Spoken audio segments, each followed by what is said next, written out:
All right, I have Southern Discomfort here by Georgia Jim. Nice taped up key and a nice Sergeant Asa Abloy.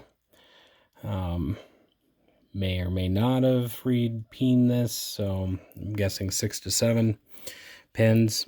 I've had this for a while, so it's probably one of Georgia Jim's earlier challenge locks, but feels like only 6 pins. We'll see what we can do here, and I'll also use this challenge lock as an entry into Panda Frog's March contest. Let's see if we can get this thing picked. I did pick it a couple weeks ago while I was just sitting in my chair not doing much. So let's see if we can recreate that magic. Can't decide if that's binding or not. Yep, yep, definitely have some serrated pins, some spool pins.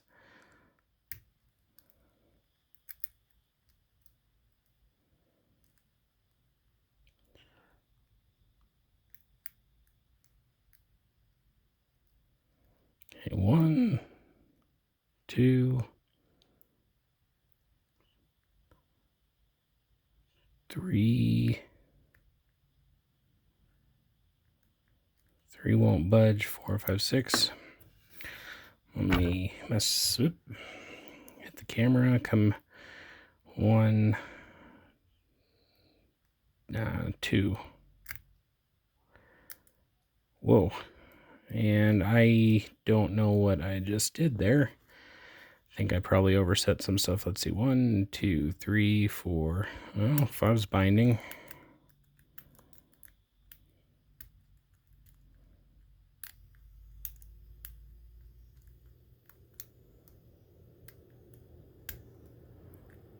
Four, 5.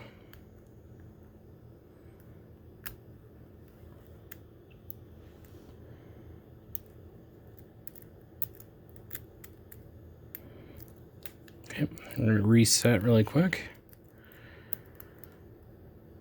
We'll go backwards. 4, 3, 2. Whoa, 1. Gosh dang it. Okay, I need to lighten up. Just punching these pins down like whack-a-mole. So probably need to stop doing that. I don't know why I'm being... Oh, I know why I'm being so heavy-handed. I've been working on the Schleg Everests. I was having some difficulty with those, and I do use pretty heavy tension on them. And, you know, I don't know what I was having difficulties with. Well, I do now. So I finally, swallowed my pride a little bit, reached out to the community, said, hey, what's going on with these Schleg Everest? What am I missing here? And got some good feedback, and other people actually were having troubles with them too, which I was kind of surprised about because, on the face of it, it seems pretty straightforward of a lock. I took the finger pin out as per one of the recommendations and was able to, pop those locks pretty easily thereafter. And there we go. And we have it open. And what ended up happening was that I wasn't getting the finger pin all the way. I thought I was. I even looked at the core and it looked like I was, but I wasn't. So it was, if I hadn't have taken the finger pin out and set everything to the shear line, because I thought that's where I was having issues, which is just crazy since the shear line is, I mean they're all standard driver pins, right? But no, it ended up being that I wasn't pulling that. I was just barely getting it to where I wasn't pulling that finger pin all the way back. But messing with those Schleg Everest, I certainly was using way more tension than I'm accustomed to using. Wow, that shim went in there really good. I like that. So keep this upright. Oh ho ho, we have, let's keep that on camera.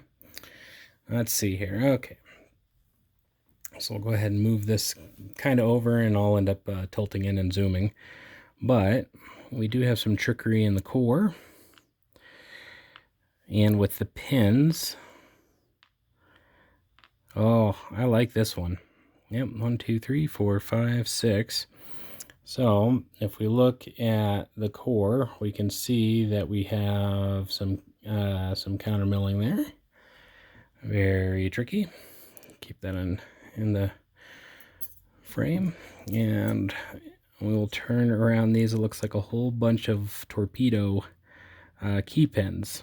I like that. Oh, that one's really tricky. That has two kind of spools and a T on it.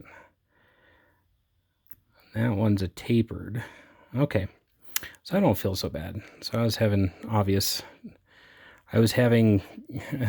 pre-planned troubles. Okay, so let's go ahead and see what else is in here. Like I said, I haven't gutted this before, so okay, and I want to keep the orientation as it comes out. And just because it's a challenge lock, we will pull the springs out one by one. Keep bumping the camera because that's what I'm good at. At least there's no circlip on this one to ruin my day. Oh.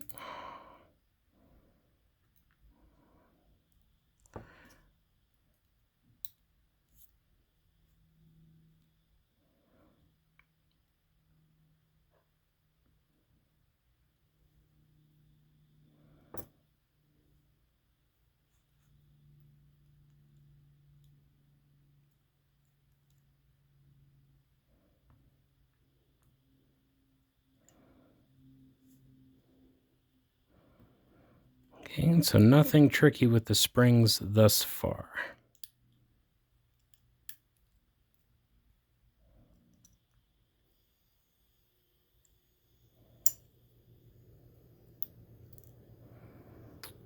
Okay. That one came out and fell into another hole.